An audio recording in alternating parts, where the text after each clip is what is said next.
Gentlemen, if we properly reconstructed this DNA, we're about to meet the first dinosaur to walk the Earth in 65 million years. Hello, everybody, and welcome to Kelly Arts. Burn it all! Where science isn't done insanely, it's not done at all. On the table today, we have a young couple, Ryan and Carol, who want to blend their genetics. Not like that. Get your mind out of the gutter. Unfortunately, this is YouTube, who does not cotton to those sorts of shenanigans, so we'll have to improvise. Ryan always called Carol his better half, but clearly his better half is his front half.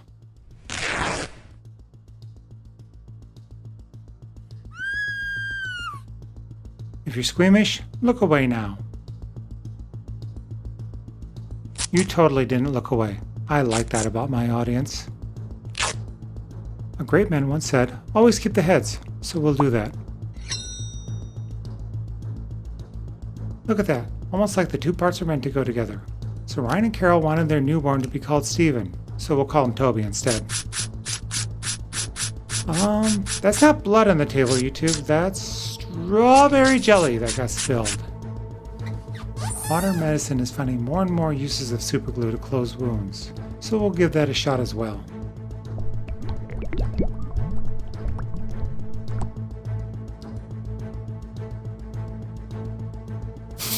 A little spray to speed the healing.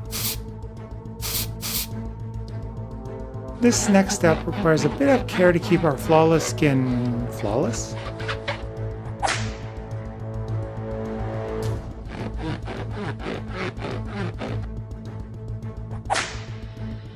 Going to mix some green stuff as a putty to make the suture lines and scars fade effortlessly. This stuff is sticky as heck and sets up very quickly.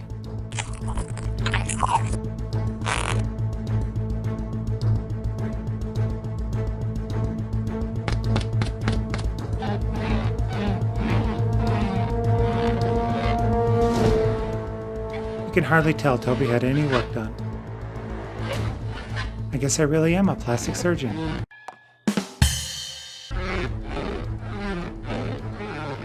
I'll use my small ball stylus to add some texture to the area.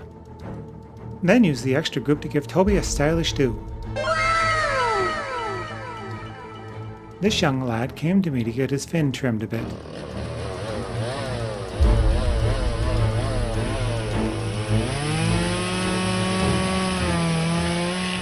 I am nothing if not thorough. Toby was looking for a new look, and I think this fin would be quite fetching on him.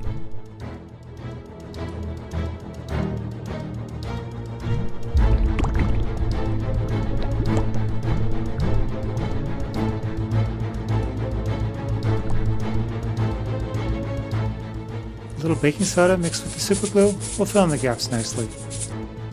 Now watch as Past Me uses one of my good paintbrushes to move around the baking soda and superglue. I really hate Past Me at times. Give the crust a little buff and Toby is good to go.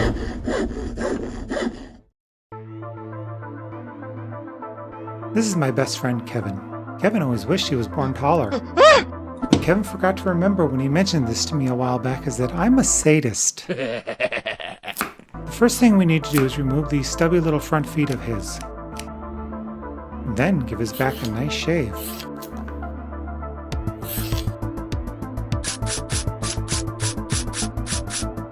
Next, we'll trim off his back feet. Very stubborn, these feet.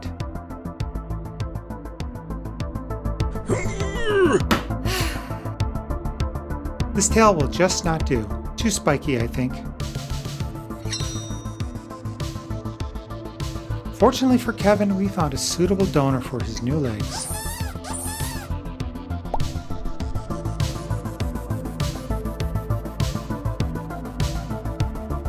The giraffe legs are nice and beefy, so I'm going to have to get out a bone saw to take them down.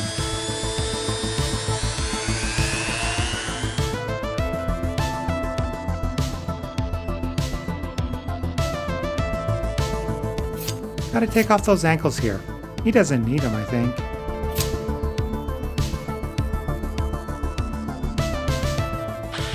The materials are dissimilar enough that I think embedding some armature wire might be the way to go.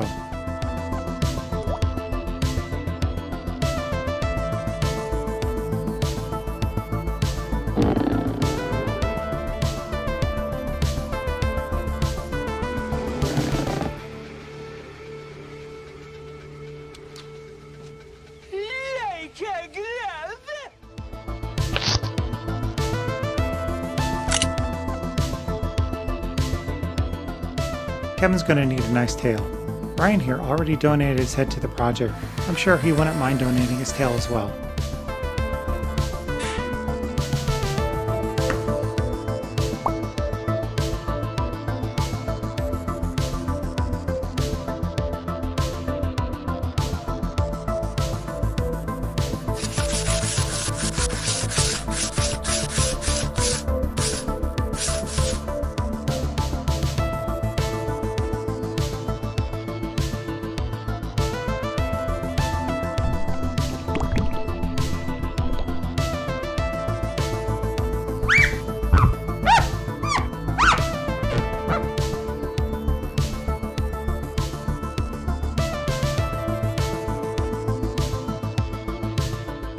The Parasaurolophus has a very funny head crest. It's just the sort of thing our up-and-coming friend needs.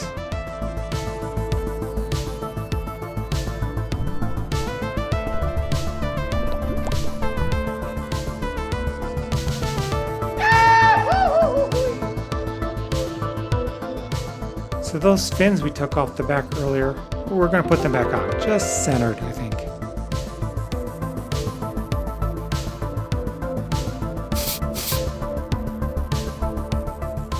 Some green stuff will blend the legs to the body, and mixed with milliput, I'll smooth out his sides.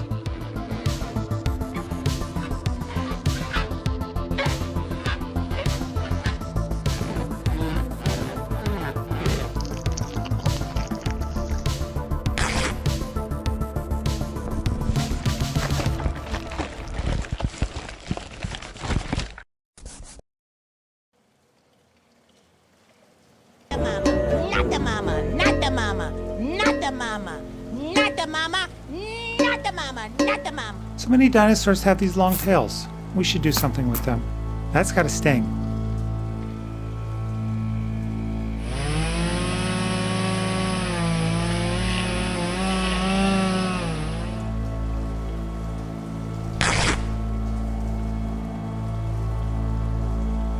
After we detail the sauropod, let's explore how we can make Bethany the beauty queen that she is.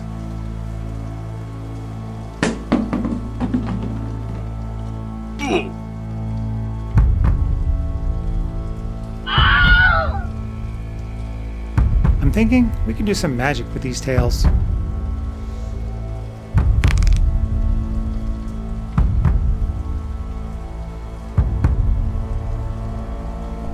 The fashion accessory for this season is having tails for a face.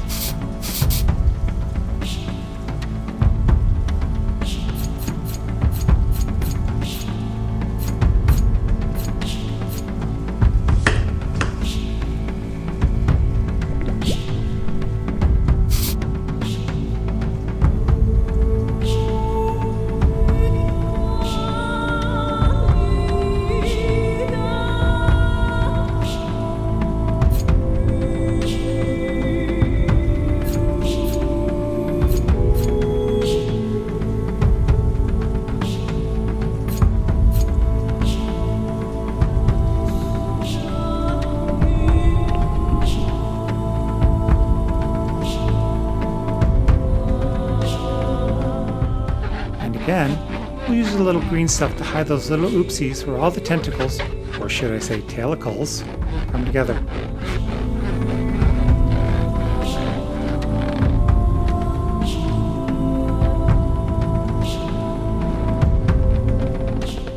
She needs a little bit of work to firm up that posterior. For some eyes, we'll use this little silicone fidget popper here and fill it up with some UV resin. Can you tell that I recorded this closer to Easter? Some milliput would be just the thing to make some eye sockets.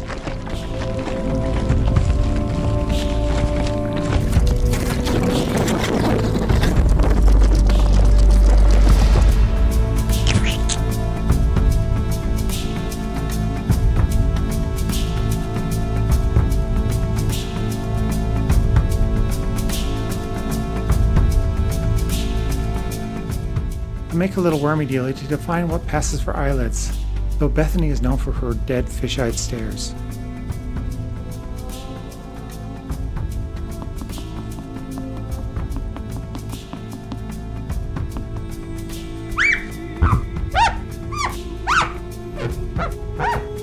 Her butt is a bit flat, which I can totally sympathize with, but with a little more material worked in, we can get it in shape for swimsuit season.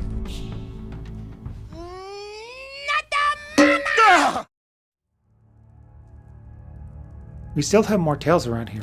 Let's make one into the body and introduce Felix.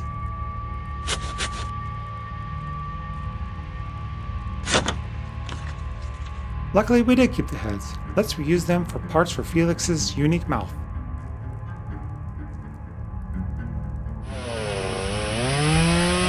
While this crown is cool and all, we don't need it.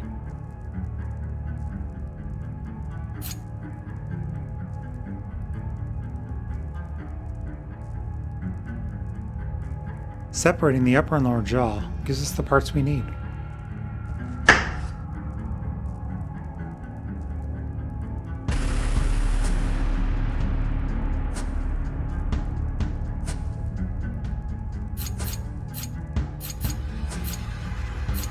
I've heard that 2 heads are better than 1.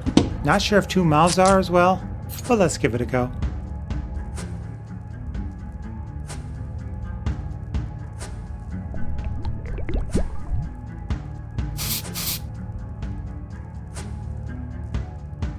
If we glue the 2 upper jaws together, they make a nasty looking pincer part. Excellent.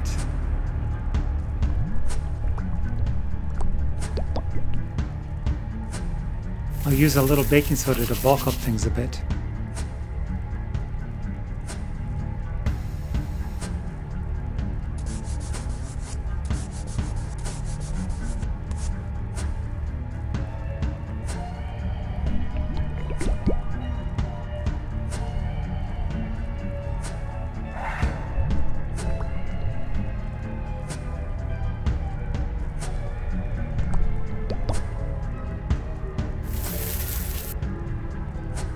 As an example of design excellence, Felix's head in no way fits his body, but that's okay, that has never stopped us before.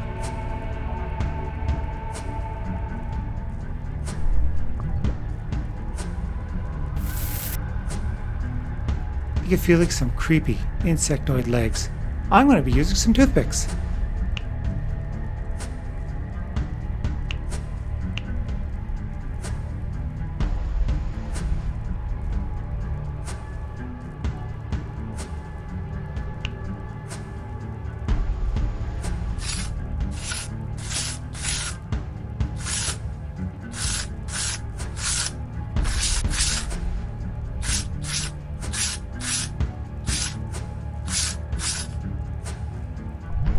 After cutting them to length, I'm gluing them together with, you guessed it, super glue, and then adding some baking soda.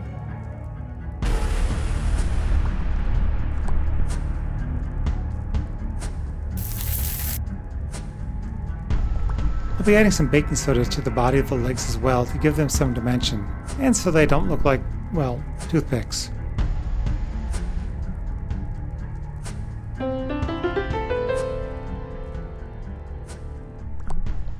In traditional insect style, I fashioned 6 legs in total. And the camera did not record the rest of this part, but trust me, it was both very exciting and riveting action. You really missed out.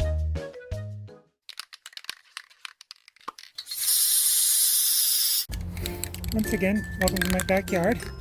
It's time to prime our little monsters.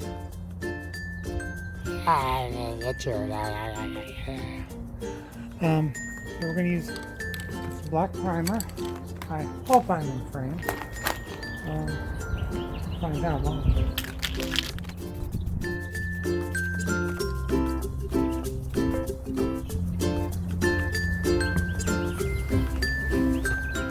So the reason why I'm using black is it covers the color really well. White can be a little transparent, and I want to try using some washes when I paint them, but also I want to do what's called a zenithal highlight, in which you have a black undercoat and then you'll spray from the top with white, so it kind of simulates like a shadow underneath it.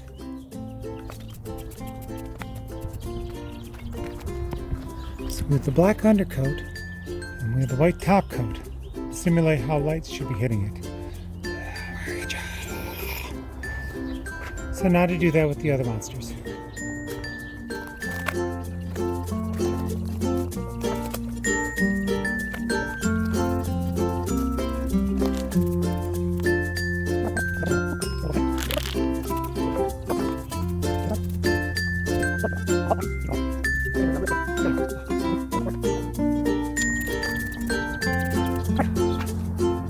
We have maybe another hour of daylight.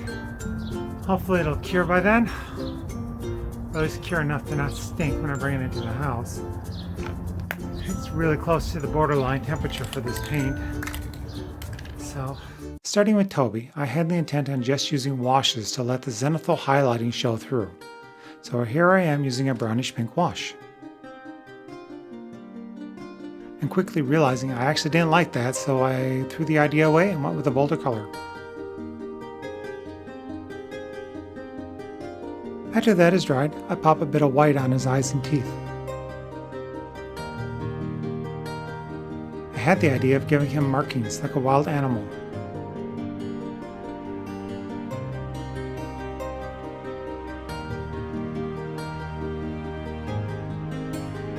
But I felt it looked like trash, so I just ended up painting him with the brown.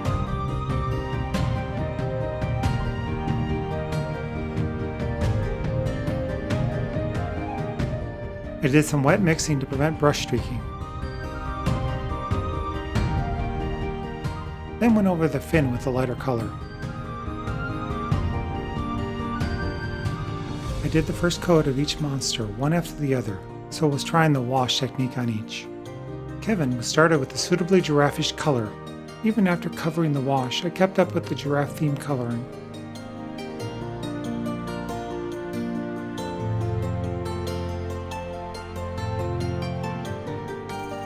The spotting wasn't cutting it, so now he gets to be the darker brown.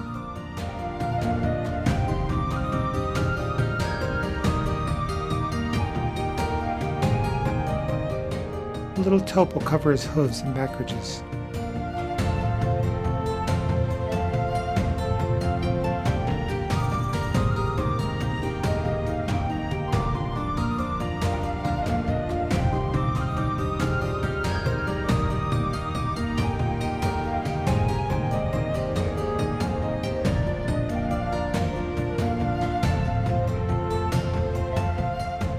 Then I realized the brown was too dark, so I gave him a bit of a grayish-brown wash to lighten him up.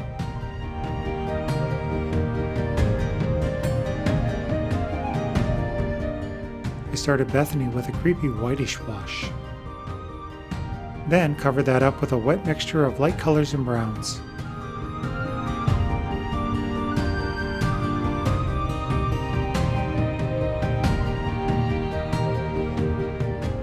I'm never happy, I then covered it up with a color similar to my own pale, lifeless hands.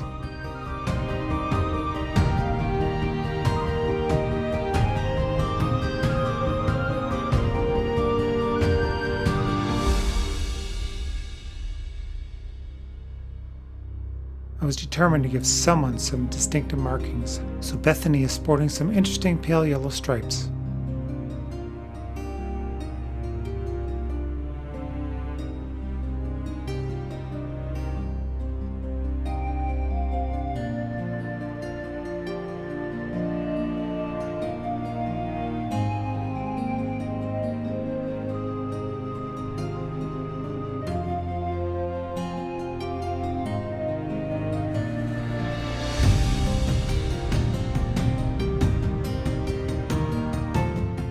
And in an interesting twist, I did not just give up on those and paint over them. Huzzah!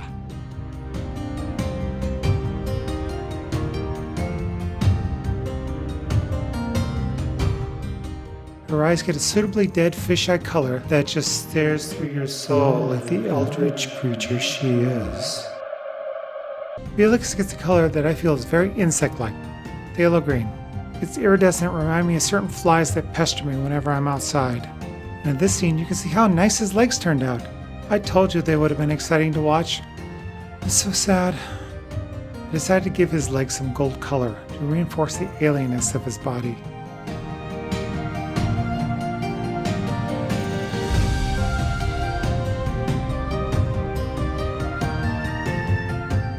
His mouth parts get a base coat of very dark brown.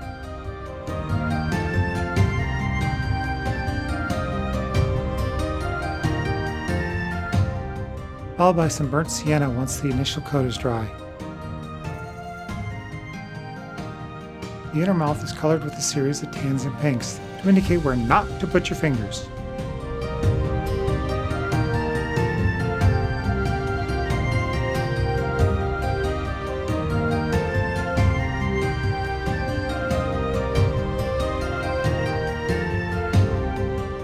Once all that is dry, I dry brush the green onto his head and legs and gold onto his body to make all the colors blend smoothly.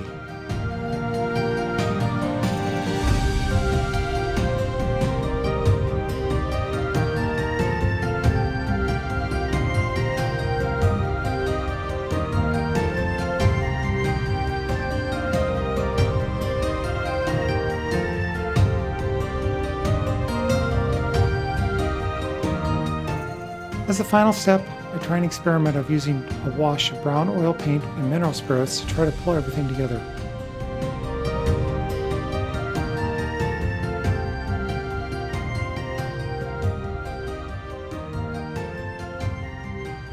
It could have ended horribly, but I think it works. Thanks everyone for watching. Sorry for the delay, but life kinda gets in the way sometimes. Check me out on social media and on Patreon.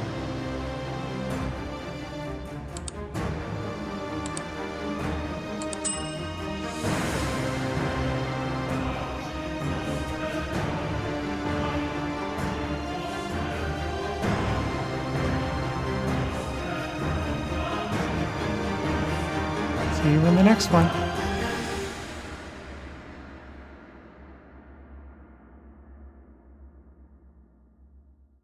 I'm gonna get you.